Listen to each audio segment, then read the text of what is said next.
அனைவருக்கும் இனிய காலை வணக்கம். இன்றைக்கி நம்ம என்ன பார்க்க போகிறோம்னா தினமலரில் உள்ள குறுக்கெழுத்தை பற்றி பார்க்க போகிறோம். டேட் என்னென்னா ஆகஸ்ட் 20, 2026. இன்றைக்கி வியாழக்கிழமை. ஓகேங்களா, வாங்க சால்வ் பண்ண ஆரம்பிக்கலாம். 1, இடமிருந்து வளம், பாரபட்சம் இல்லாத நிலை தன்மை.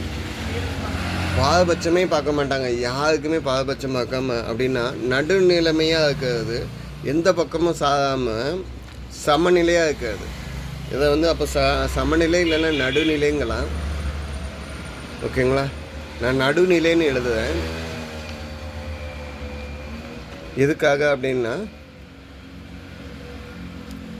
1 மேலேருந்து கீழே சால்வ் பண்ணி பாருங்க, அப்போ தெரியும் பதில். பட்டிமன்றத்தோட இறுதியில் டேஷ் தீர்ப்பளிக்க தொடங்கினார். பட்டிமன்றத்தோட இறுதியில் யார் தீர்ப்பளிப்பா அப்படின்னு கேட்காங்க. பட்டிமன்றத்தோட இறுதியில் நடுவர், அதாவது ஜட்ஜு தீர்ப்பளிக்க தொடங்கினார்.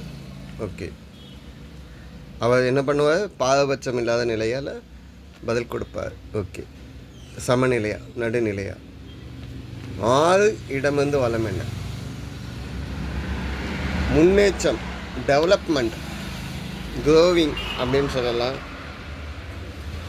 உயர்ச்சி, இங்கே வளர்ச்சி சொல்லலாம். வளர்ச்சி. ஓகே, அப்போ மேலேருந்து கீழே என்னன்னு பார்ப்போம். ஸோ 2 மேலேருந்து கீழே என்னன்னு பாருங்க. டேஷ் நெஞ்சும் நேர்கொண்ட பார்வையும். இது என்னென்னா பாரதியாருடைய லிரிக்ஸுங்க. நிமிர்ந்த நன்னடையும், நிமிர்ந்த நன்னடை எழுதவே முடியலையே, நன்னடைங்கிறதுக்கு நெஞ்சும்னு கொடுத்துட்டாங்க. ஸோ நிமிர்ந்த நெஞ்சும் நேர்கொண்ட பார்வையும் நிலத்தில் யாருக்கும் அஞ்சாத நிலைகளும் கொண்ட பெண்ணினாய் வாவான்னு சொல்லி புதுமை பெண் பற்றி பாரதியார் சொன்னது. ஓகே, 5 மேலேருந்து கீழே. வாரணாசி. வாரணாசினாலே அதுக்கு ஈஸியாக சொல்லிடலாம் காசி. காசிக்கு இன்னொரு அர்த்தம் என்னென்னா ஒளிதல், இல்லைன்னா மின்னுதல், இல்லைன்னா ஒளிரும் நகரம் அப்படின்னு சொல்லலாம். 5, இடமிருந்து வளம் என்ன? சுண்டைக்காய் டேஷ் சுமைக்கூலி 3/4 பணம். சுண்டைக்காயோட ரேட்டு 1/4 பணம் தாங்க. அதை தூக்கிட்டு வந்ததுக்கு 3/4 பணம். இது நல்லா சுவாரஸ்யமாக உள்ள தமிழ் பழமொழிங்க. அதாவது ஒரு பொருளை வாங்குறது 5 ரூபா, அதை மெயின்டெனன்ஸ் பண்ணுறதுக்கு 10 ரூபா அப்படின்னு சொல்கிற மாதிரி. வாங்கினதோட மெயின்டெனன்ஸ் பண்ணுறதுக்குள்ள செலவு அதிகம்னு சொல்கிறதுக்கு பழமொழியாக சொல்கிறது. ஓகேங்களா, அவ்வளோதான். கஷ்டப்பட்டு வாங்கின சுண்டைக்கோட ரேட்டோட தூக்கிட்டு வந்த காசு தான் ரேட்டு கூட. 3 மேலேருந்து கீழே. நகை, ஜுவல்ஸ், அணிகலன்னு சொல்லலாம். இங்கே ஆபரணம்னு சொல்கிறேன். பதில் என்ன? ஆபரணம். ஓகே, ஆபரணம், அணிகலன், கனகம் 3 சொல்லலாம். 4 மேலேருந்து கீழே. நாடகம் உள்ளே நீங்களும் நானும். நீங்களும் நானும் அப்படின்னா நாம்னு சொல்லலாம். நாம். ஓகே, அப்போ 4 இடமிருந்து வளம் என்ன? தேசம், நம்முடைய தேசம், நம்முடைய நாடு. ஓகே, பதில் என்ன? நாடு. சரிங்க. 7, இடமிருந்து வளம் என்ன? யாருக்கும் பணிந்து நடக்காதவனை டேஷ் முடி என்று சொல்லுவது உண்டு. யாருக்கும் பணிந்து நடக்க மாட்டாங்க, அவ டேஷ் முடின்னு சொல்லுவாங்களாம். வணங்கா முடி அப்படின்னு சொல்லுவாங்க. வணக்கம் அப்படின்னா மரியாதைன்னு சொல்கிறோம். முடிங்கிறது தலை வணங்காதவர்கள் அப்படின்னு, தன்மானத்துடன் உள்ளவன் அப்படின்னு சொல்லலாம். வணங்கா முடிங்கிறது இங்கே தலையை சொல்லக்கூடிய வார்த்தை. வணங்கா முடி, தலை வணங்காதவன். ஓகே, ஸோ 8 மேலேருந்து கீழே. வாட்ச்மேன், அது தமிழில் சொல்லுங்கள், இங்கிலீஷில் இருக்கு. எம்ஜிஆர் நடித்த ஒரு திரைப்படம் காவல்காரன். எம்ஜிஆருடைய மூவி. ஐ திங்க் வருஷம் காவல்காரன் 1967 வந்திருக்குன்னு நினைக்கிறேன். ஸோ 13 இடமிருந்து வளம் என்னன்னு பார்க்கலாம். ரசகுல்லா இறுதியில் தலையில் அணிவது. ரசகுல்லா இறுதியில் குல்லா கேப்போட நோ நேம் என்ன? குல்லான்னு சொல்லலாம்.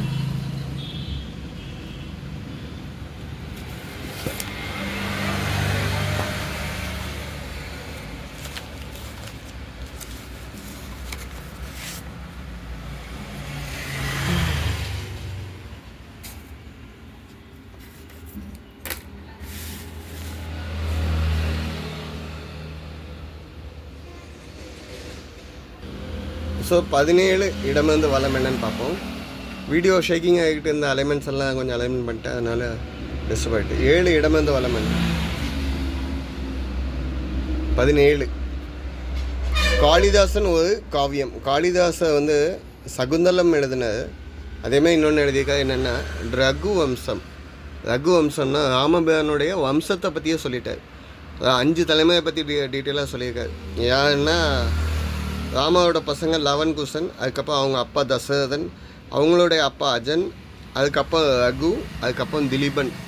அதாவது அவங்களோட 4-5 தலைமையை பற்றி மொத்தமாக சொன்ன ஸ்டோரி புக். ஓகே. 20 இடமிருந்து வளம் என்ன? மகளுடைய கணவன். மகளின் கணவன் வந்து மாப்பிள்ளை சொல்லலாம், இல்லைன்னா மருமகன்னு சொல்லலாம். ஓகேங்க. 20 மேலேருந்து கீழே என்னன்னு பார்க்கலாமா? இல்லைங்க, 14 மேலேருந்து கீழே இருக்குது. காஞ்சிபுரத்தில் காமாட்சி டேஷ் அருள் புரிவது காஞ்சிபுரத்தில். காமாட்சி அம்மன் அருள் புரிவது காஞ்சிபுரத்தில். மதுரை மீனாட்சி மாதிரி காஞ்சியில் காமாட்சி. ஒவ்வொருத்தங்களுக்கு ஒவ்வொரு கேரக்டர். ஓகே. அப்போ 14 இடமிருந்து வளம் என்ன? எளிது, ஈஸியாக கிடைக்கும். இல்லைங்க, ரொம்ப ட்ராக். அதாவது ட்ராக் அப்படின்னா ரொம்ப அரிதாக கிடைக்கக்கூடியது. நான் இப்படி எழுதுனா செக் பண்ணலாமா? 12 மேலேருந்து கீழே. மாதிரி என்பதற்குள் மழை. மாறி, மாதம் மும்மாறி மழை பெய்ய வேண்டும் அம்மா அப்படின்னு சொல்லுவாங்க. மாறினா மழை. ஓகே. மாறிங்க தான் அம்மனையும் குறிக்கக்கூடிய சொல்லாகும். 15 அச். என்ன ஜலதோஷமா தும்மலா? ஸோ தும்மல். பதில் என்ன? தும்மல். 14 இடமிருந்து வளம் என்ன? அரைக்காலில் பாதி. அரைக்கால் அப்படின்னா மெஷர்மெண்ட் தமிழில் என்னன்னு சொல்லுவீங்கன்னா 1/8. இதான அரைக்கால். நம்மளுக்கு தேவையான பதில் என்னென்னா 1/16னா என்னன்னு சொல்லுவீங்க? 1/16னா மாகாணின்னு சொல்லுவோம், இல்லைன்னா என்னன்னு சொல்லுவோம்? வீசம் சொல்லுவோம். பதில் என்ன? வீசம். ஓகே. அப்போ 21 இடமிருந்து வளம் என்ன? ஜூபிட்டர் என்பது இந்த கிரகம். ஜூபிட்டர் இன்னைக்கு என்ன கிழமை? வியாழக்கிழமை. ஸோ ஜூபிட்டர் வியாழன். அப்போ நாளைக்கு வெளியே பற்றி எதுவும் கேட்கலான்னு நினைக்கிறேன். 19 மேலேருந்து கீழே என்ன? ஒரு இடத்துல சேர்த்து வை. ஒரு இடத்துல சேர்த்து வைங்கிறதுக்கு வி இருக்குது. ஒரு இடத்துல குவிச்சு வைங்க, குவி அப்படின்னு சொல்கிறேன். சரிங்க. 18 இடமிருந்து வளம் என்ன?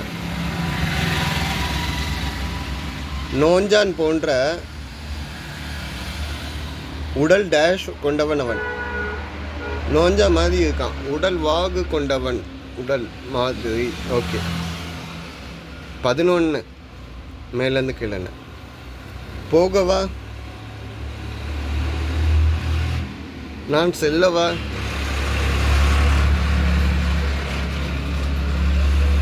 ஓகேங்க. இது சரியாக இருக்குமான்னு பார்ப்போமே. 11 இடமிருந்து வளம் என்ன? செடி, மரம், கொடி. கரெக்டாக இருக்கு. பதில் என்ன? செடி. இது எல்லாமே பாட்னி டிபார்ட்மெண்ட், அதாவது தாவரவியல், தாவரங்களை பற்றி சொல்லக்கூடிய செடி, மரம், கொடி. ஓகே. அப்போ 9 மேலேருந்து கீழே என்ன? டேஷ் உதவுவது போல் அண்ணன் தம்பி உதவ மாட்டான். அடி உதவுவது போல் அண்ணன் தம்பி உதவ மாட்டான். இதுக்கு 2 வார்த்தை சொல்லலாம். ஒன்று வந்து அடுத்தவங்களுக்கு சொல்லக்கூடிய அறிவுரை, 2வது திருவடி, கடவுளுடைய திருவடியை சேர்ந்த பச்சுவதுக்கு அண்ணன் தம்பி உதவோட அவங்க மாதிரி உதவ மாட்டாங்க. அவள் உதவ மாதிரி அண்ணன் தம்பி உதவிக்க மாட்டாங்க. ஓகே.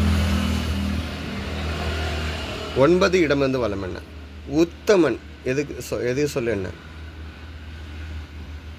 ஹிண்ட் வரட்டும். 10 மேலேருந்து கீழே என்ன? டேஷ் யுத்தம் விளையாட்டு பிரிவுகளில் ஒன்று. ரெஸ்லிங், அதை நீங்கள் என்னென்னு சொல்லுவீங்க? மல் யுத்தம். சரிங்க, இதுக்கு ஆன்சர் என்னென்னு பார்ப்போம். உத்தமன் அதுக்கு எது சொல்? உத்தமன்னா மனுஷங்களுடைய குணத்தை வச்சு ஒரு 3 பிரிவாக நான் இப்போ பிரித்து சொல்கிறேன். மீதி இருந்ததுன்னு நீங்கள் சொல்லுங்கள். முதல்ல உத்தமன், தான் கஷ்டப்பட்டாலும் அடுத்தவன் நல்லா இருக்கணும்னு ஆசைப்படுவான். 2வது மத்தியமன், நானும் நல்லா இருக்கணும், என்னை சுற்றி உள்ளவங்களும் நல்லா இருக்கணும். 3வது ஒன்று இருக்குது அதமன். அதமன்னா நான் மட்டும்தான் நல்லா இருக்கணும். இதை என்னன்னு சொல்கிறாங்கன்னா, கடையானவன், இழிவானவன், தாழ்ந்த குணம் உள்ளவன். அதாவது நான் மட்டுமே நல்லா இருக்கணும்னு சொல்கிறேன். நான் எதோ தப்பாக டிஸ்கிரைப் பண்ணியிருந்தால் கமெண்ட்டில் கொடுங்க, திருத்திக்க. சப்போர்ட் பண்ணி கொடுங்க, சப்ஸ்கிரைப் பண்ணி கொடுங்க. நன்றிங்க. அது போக ஆன்மீகம் அறிவோமாக அடுத்தவங்களுக்கு உதவி செய்து வாழுங்கள். மனசு ரொம்ப சாட்டிஸ்ஃபையாக இருக்கும். இல்லாதவர்களுக்கு கொடுத்து வாழ்வது மிகப்பெரிய விஷயம். ஓகே. ஆசை கோபத்தெல்லாம் மனசுக்குள்ளே நெருங்க விடாதீங்கன்னு சொல்கிறாங்க. எல்லாத்தையும் சொன்னது ஷிரடி சாய்பாபா. இன்று கொசு ஒழிப்பு தினம் ஆக அறிவிக்கப்படுகிறது. ஓகேங்களா? தண்ணி தாங்காத அவாய்ட் பண்ணுங்கள். இன்றைக்கி வீடியோ பாஸ் பண்ணுறீங்கன்னா உங்கள் வீட்டில் குழந்தைங்க இருந்தாங்க, யார் இருந்தாலும் வீட்டில் தண்ணி தாங்க அவாய்ட் பண்ணுங்கள். வீடியோ பாஸ் பண்ணிவிட்டு மொத்தமாக வெயிட் பண்ணுங்கள். கடைசியாக தகவல் சுரங்கம். ப்ளூட்டோவில் நைட்ரஜன் இருக்கதை கண்டுபிடிச்சிருக்காங்க. இன்னும் அடுத்த பிளானெட்டில் டைமண்டு, கோல்டுன்னு, பெட்ரோல், டீசல்லாம் இருக்கான்னு தேடிட்டு இருக்காங்க. நன்றிங்க.